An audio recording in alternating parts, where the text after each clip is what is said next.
Kita paham dah kalau udah begitu dah. Terserah orang mau bilang apa, ya kita panggil aja sini bah. Sini bah. Ini orang tua kita nih. Ntar juga dia malu kayak anak kecil gituin kabur gitu loh ya. Ya masa. Kita kudu berilmu tentang hal seperti ini. Jangan menimbulkan kebencian. Ya Allah uji. Anak amalah solihan tardahu. Yang kau ridhoi ya Allah. Karena buat apa sholat kalau sama orang tua ndak akur? Buat apa sholat kalau sama mertua nggak dekat?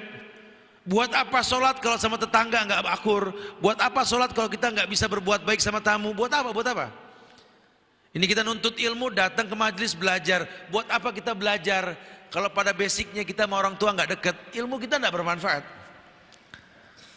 Ilmu kita nggak pernah bermanfaat. Antum buka sejarah orang sukses di atas dunia ini, yang versi Islam aja dah. Tidak ada background hidup mereka kecuali orang tua mereka ridho sama mereka. Antum buka sejarah para sahabat radhiyallahu anhum, lihat. Antum buka sejarah para tabiin, tabiut tabiin, lihat. Antum lihat sejarah para penakluk negeri-negeri kafir. Buka sejarahnya Abdurrahman Al-Ghafiqi. Buka sejarahnya Tariq bin Ziyad. Buka sejarahnya Abdul Malik bin Marwan. Buka sejarahnya Muhammad Al-Fatih yang membuka Konstantinopel. Pemuda yang heroik yang bisa membuka pintu Konstantinopel pada pasca Turki Utsmani. Lihat. Setelah Konstantinopel terbuka, dia nggak royit di Konstantinopel. Dia teruskan perjuangan sampai ke dalam Eropa. Terbunuh di medan tempur. Karena dia tahu hidup bukan tamattu, hidup berjuang. Lihat generasi dahsyat. Lihat backgroundnya, lihat orang tuanya, lihat. Lihat ummahatul ulama, lihat. Lihat sahabiat Rasulullah sallallahu alaihi wasallam. Baca sejarah Asma binti Abu Bakar. Anak orang kaya Abu Bakar As-Siddiq, As-Siddiqul Akbar, lihat. Yang tak menolak lamaran seorang pemuda yang berilmu, Zubair bin Awam dengan kemiskinannya, lihat. Allah lahirkan 5 manusia mulia, semua mati syahid. Anak-anak Asma binti Abu Bakar. Lihat bagaimana dialog Asma dengan Abdullah bin Zubair. Anak yang sulung, yang pertama. Ketika bertemu dengan Al-Hajjaj As-Saqafi. Al-Hajjaj As-Saqafi. Pemimpin munafik ini, panglima yang munafik. Dia temui Asma, ibunya. Assalamualaikum ibu. Kutemui kau hari ini karena aku memohon keridhoanmu. Sepertinya ini pertemuan kita yang terakhir. Kita tahu sejarah hamil Abdullah bin Zubair ini. Ya, ketika Nabi dan Abu Bakar ngumpet di Gua Sur waktu mau hijrah ke Mekah. Itu yang bawain makanan dari bawah ke atas tiap hari Asma. Sampai terkenal dengan wanita dengan 2 ikat pinggang kan. Nah ibu-ibu yang pencinta yoga, yang dikit-dikit nanya, Tat apa hukum yoga, olahraga yoga gitu ya. Asma nggak yoga. Itu dari Gua Sur, kalau kita dari bawah lihat ke Gua Sur, itu 2,5 jam. Orang sehat belum tentu nyampe ke atas. Itu tiap hari Asma bawain makanan buat Rasul dan ayahnya Abu Bakar, hamil Abdullah bin Zubair. 9 bulan naik gunung, naik turun gunung, enggak yoga, betul gak? Jujur loh, lahirlah Abdullah bin Zubair. Dia tahu sakitnya hamil yang pertama. Maka wajar kalau Abdullah datang ke ibunya minta ridho, karena ibunya sayang sama dia. Ibunya sayang sama dia, anak pertama kesannya beda. Ku minta ridho wahai ibu, kalau ini adalah pertemuan terakhir kita. Asma itu di usia tuanya itu buta. Sebagian mengatakan usia 100 tahun lebih. Asma tua sekali. Kata Asma, kalau memang ajal sudah ditakdirkan, orang mana yang bisa menghindarinya? Kullu nafsin za'iqatul maut. Peluk ibumu nak, peluk, peluk. Asma minta dipeluk sama anaknya. Anaknya pun memeluk ibunya. Ketika Asma yang buta merasakan di badan anaknya Abdullah bin Zubair, seorang panglima perang, memakai baju besi menghadapi kematian, Asma marah. Jauhkan dirimu dariku. Buka baju besimu. Buka. Inikah anak Asma binti Abu Bakar? Wanita yang dikatakan pemilik 2 ikat pinggang. Inikah anak Zubair bin Awam, penunggang kuda Rasulullah sallallahu alaihi wasallam? Inikah cucu kekasih Rasul Abu Bakar As-Siddiq, As-Siddiqul Akbar? Ingin bertemu dengan musuh yang kemungkinan syahid menggunakan baju besi. Buka bajumu nak, buka. Biarkan pedang tajam milik musuhmu Al-Hajjaj As-Saqafi menoreh bagian kulitmu.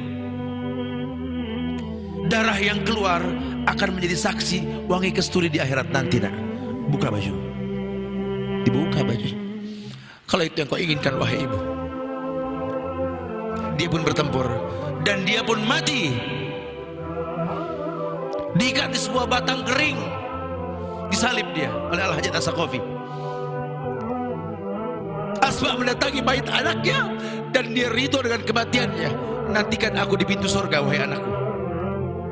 Apa kata Al-Hajjaj As-Saqafi? Lihat wahai wanita buta tua. Lihat, lihat, lihat. Anakmu si pengkhianat telah kubunuh. Neraka siap menjilatnya. Jaga lisanmu wahai munafik.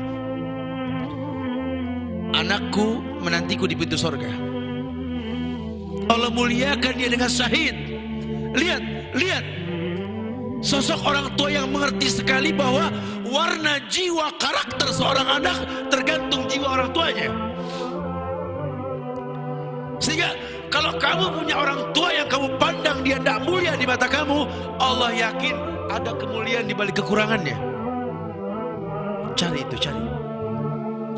Bahkan kalaupun dia sudah menjadi mayit, demi Allah, sambung silaturahmi dengan teman-temannya.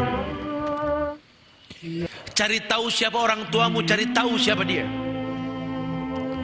Sampai kalau temannya mengatakan ayahmu penuh dengan kekurangan, minta maaf untuknya. Kalaupun dia punya kelebihan, ingat kelebihan tersebut, perbanyak sebagai amal solehnya. Sisanya doakan dia. Doakan dia. Ini yang Rasulullah melihat dengan mata kepalanya. Dibentangkan alam barzah, ada mayit yang sedang dicambuk oleh malaikat. Berhenti cambuk malaikat. Bertanya si mayit, lima takifu min darbik. Kenapa kau hentikan cambukanmu padaku, wahai malaikat? Apa jawab malaikat? Kaifa adrib wa walan istaghfar lak. Bagaimana aku bisa mencambuk sementara anakku beristighfar untukmu?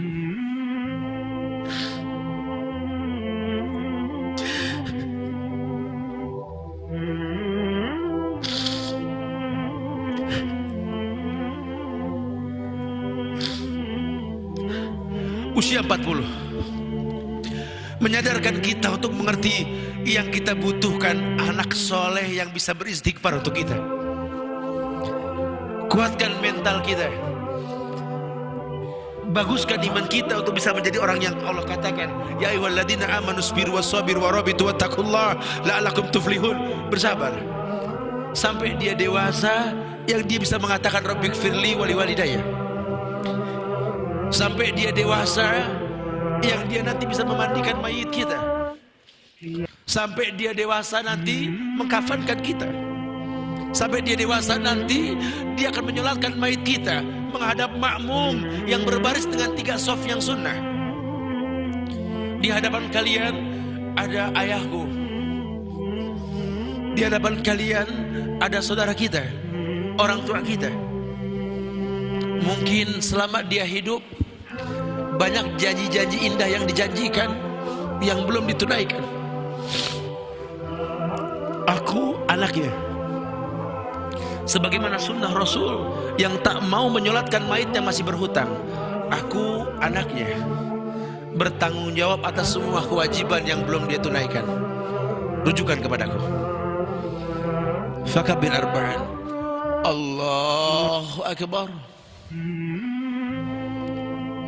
Anak yang akan bicara di pinggir lubang, di sikut yang masih banyak tanah dan lutut yang masih banyak tanah, karena dia tangkap mayit orang tuanya masuk ke lubang kubur. Ketika tanah belum rata menutup lubang, dia pun menegakkan sunnah yang Nabi ajarkan. Istaghfiru liyahikum was'alullah lahu at-tasbih fa innahu la'ana yus'al. Anak yang sadar, wahai yang hadir, mohonkan ampun buat orang ini. Ayahku, saudara kita, keluarga kita. Tanah belum rata menguruk lubang, langkah belum tuntas 7 langkah dilewatkan. Fa innahul ana yus'al. Dia sedang ditanya. Anak yang betul-betul mengerti orang tuanya butuh pelita dalam kuburnya. Maka radban min zikrillah, dia bikin basah mulut karena mengingat Allah untuknya. Mulutnya tak pernah lepas mengatakan Rabbighfirli wali walidayya, menjadi sebuah rentetan mukadimah doa. Setelah dia mengangkat tangan membaca isim azam, wa ilahukum ilahu wahid la ilaha illahu rahmanur rahim, alif lam mim, Allahu la ilaha illahu wal hayyul qayyum, Allahumma inni as'aluka bi anni asyhadu annaka antallah la ilaha illa anta lahadus samad lam yalid wa lam yulad wa lam yakul lahu kufuwan as'aluk. Ya Allah, dia berkata as'aluk, permintaan dia yang pertama, Rabbighfirli wali walidayya warhamhuma kama rabbayani shaghira. Al jaza bi jinsil amal. Balasan tergantung perbuatan. Al jaza bi jinsil amal. Karena orang tuanya yang mendidik seperti itu, orang tuanya pun mengatakan begitu.